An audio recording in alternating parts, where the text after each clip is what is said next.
মেঘা প্রকল্প, মেঘা দুর্নীতি একে একে বেরিয়ে আসছে থলের বিড়াল।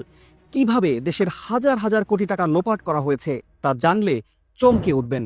শাহজালাল আন্তর্জাতিক বিমানবন্দরের থার্ড টার্মিনাল নির্মাণে অনিয়ম ও দুর্নীতির অভিযোগ বেশ পুরনো। প্রকল্পের ব্যয় বাড়ানো নিয়েও আছে নানা প্রশ্ন। 7,000 কোটি টাকার প্রাক্কলিত ব্যয় বেড়ে 22,000 কোটি টাকায় পৌঁছেছে। এই সূত্র ধরেই প্রকল্প পরিচালক একে মাকসুদুল ইসলামের বিরুদ্ধে অনিয়ম ও দুর্নীতির অভিযোগে প্রাথমিক তদন্তে দুর্নীতির বেশ গুরুত্বপূর্ণ তথ্য পাওয়া গেছে।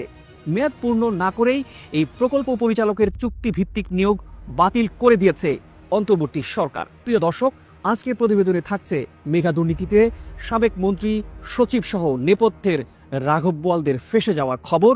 জানাবো 7,000 কোটি টাকার প্রাক্কলিত ব্যয় কিভাবে 22,000 কোটি টাকা হলো, মেঘা প্রকল্পে কিভাবে হাজার হাজার কোটি টাকা লোপাট করা হয়েছে তার বিস্তারিত কিছু গুরুত্বপূর্ণ তথ্য। আমাদের চ্যানেলটি সাবস্ক্রাইব করে সঙ্গেই থাকুন। মেঘা প্রকল্প থার্ড টার্মিনাল নির্মাণে প্রকল্প পরিচালক মাকসুদুল ইসলামের বিরুদ্ধে নানা অনিয়ম ও দুর্নীতিতে জড়িত থাকার অভিযোগ থাকলেও কোনো ধরনের ব্যবস্থা নেয়নি বিগত আওয়ামী লীগ সরকার। ব্যবস্থা নেওয়া তো দূরে থাক, অজানা কারণে বারবার তার নিয়োগের চুক্তির মেয়াদ বাড়ানো হয়েছে। গণ অভ্যুত্থান পরবর্তী সরকার বিষয়টি আমলে নিয়ে দুর্নীতির তদন্তে কমিটি গঠন করে। তদন্তে দুর্নীতিতে জড়িত থাকার প্রমাণ মেলায় মেয়াদ থাকা সত্ত্বেও এবার প্রকল্প পরিচালকের চুক্তিভিত্তিক নিয়োগ বাতিল করে দিয়েছে অন্তর্বর্তী সরকার। আওয়ামী লীগ সরকারের আমলে থার্ড টার্মিনাল নির্মাণে কমপক্ষে 4,500 কোটি টাকার দুর্নীতির হিসেব মিলেছে। থার্ড টার্মিনালের টেকসই কার্যকারিতা নিয়েও সন্দেহ দেখা দিয়েছে। প্রকল্প পরিচালক সহ এর সাথে জড়িতদের বিরুদ্ধেও ভয়াবহ দুর্নীতির অভিযোগ উঠেছে অন্তর্বর্তী সরকারের করা নতুন এই তদন্তে। জানা গেছে এই প্রকল্পে ঘুষ ছাড়া কোনো ফাইল স্বাক্ষর করেননি প্রকল্প পরিচালক। তাকে ঘুষ দিতে হয় ডলারে এবং দেশের বাইরে। এসব নিয়ে জাপানি ঠিকাদারের সাথে প্রকল্প পরিচালকের দূরত্ব তৈরি হয়েছে। এসব কারণেই দীর্ঘদিন কাজও বন্ধ ছিল আন্তর্জাতিক এই টার্মিনাল নির্মাণের। বিষয়গুলো এখন আস্তে আস্তে বেরিয়ে আসছে। প্রকল্প পরিচালক স্বাক্ষর না করায় এবং সরকারি ভ্যাট ট্যাক্স পরিশোধ না করায় অর্ধশত গুরুত্বপূর্ণ ইকুইপমেন্ট দীর্ঘদিন ধরে চট্টগ্রাম সহ বিভিন্ন বন্দরে আটকে ছিল। এখনও অনেক পণ্য আটকে আছে বন্দরগুলোতে। কাস্টমস থেকে বারবার এসব পণ্যের ওটিপি পাঠানো হলেও প্রকল্প পরিচালক সাড়া না দেয়ায় পণ্যগুলো ছাড় করানো যায়নি, যার কারণে কোটি কোটি টাকার ক্ষয়ক্ষতি ও জরিমানা দিতে হয়েছে। জানা গেছে প্রকল্পের জন্য পাথর কেনা হয়েছে সিলেট থেকে, কিন্তু ইতালি থেকে ক্রয় দেখিয়ে সেই পাথরের ইন্সপেকশন করতে প্রকল্পের একাধিক কর্মকর্তার বিরুদ্ধে ইতালি ভ্রমণের অভিযোগ আছে। এছাড়া 1800 স্কয়ার ফুট টাইলসের মান দেখতেও বিদেশ ভ্রমণের অভিযোগ আছে প্রকল্প পরিচালক সহ 3 জনের বিরুদ্ধে। প্রকল্পের কেনাকাটা নিয়ে বড় ধরনের অনিয়ম দুর্নীতি হয়েছে।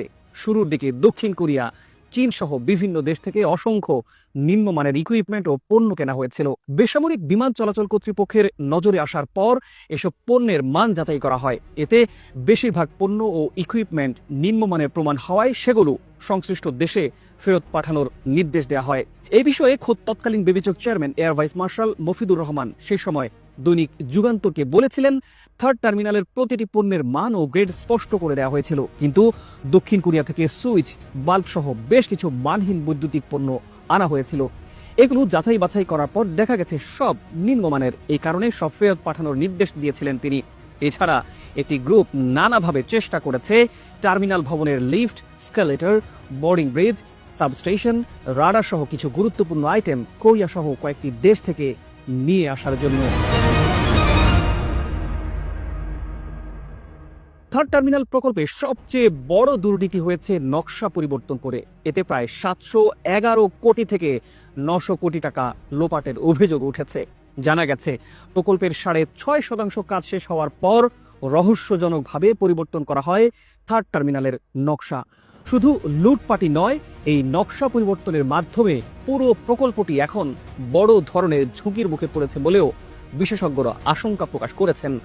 ভয়াবহ তথ্য হচ্ছে, প্রকল্পের মূল নকশায় টার্মিনাল ভবনের পাইলিং করার কথা ছিল বিশ্বের সর্বাধুনিক প্রযুক্তির স্টিল স্ক্রুয়েড পাইল দিয়ে, কিন্তু নকশা পরিবর্তন করে করা হয় মান্ধাত্তার আমলের বোর্ড ফাইলিং।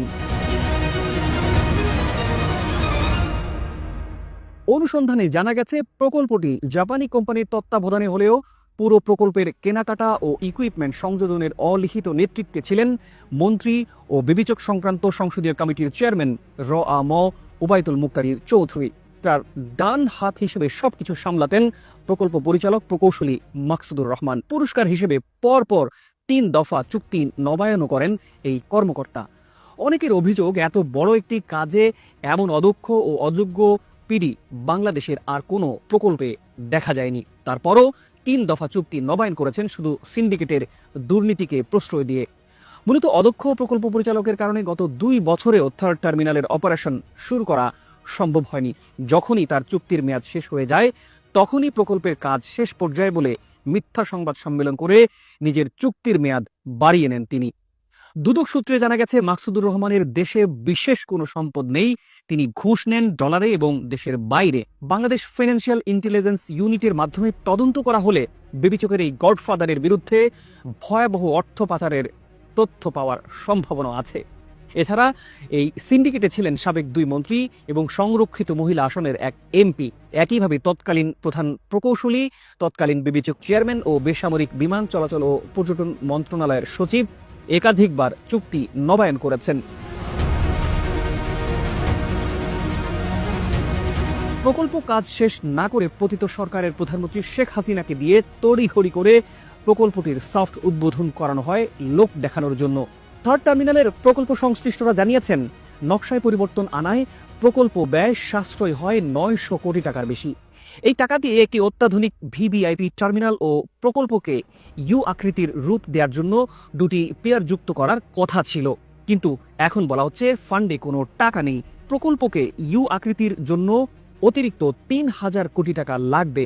প্রশ্ন উঠেছে, তাহলে 900 কোটি টাকা গেল কোথায়? সাবেক প্রধানমন্ত্রীকে খুশি করার জন্য প্রকল্প পরিচালক মাকসুদুর রহমান জাপানি ঠিকাদার এডিসিকে পাশ কাটিয়ে তার পছন্দের কয়েকজন ঠিকাদারকে দিয়ে বেশ কিছু অতিরিক্ত কাজ করান থার্ড টার্মিনালে। এর মধ্যে ভিভিআইপি সড়ক থেকে থার্ড টার্মিনালে প্রবেশের জন্য একটি সাধারণ ব্রিজ ছিল নকশায়। এই ব্রিজ তৈরির জন্য ব্যয় ধরা হয়েছিল 54 লাখ টাকা, কিন্তু প্রকল্প পরিচালক তার পছন্দের ঠিকাদারকে দিয়ে সেই ব্রিজটির কাজ করান। তাতে খরচ হয় 12 কোটি টাকার বেশি অর্থ।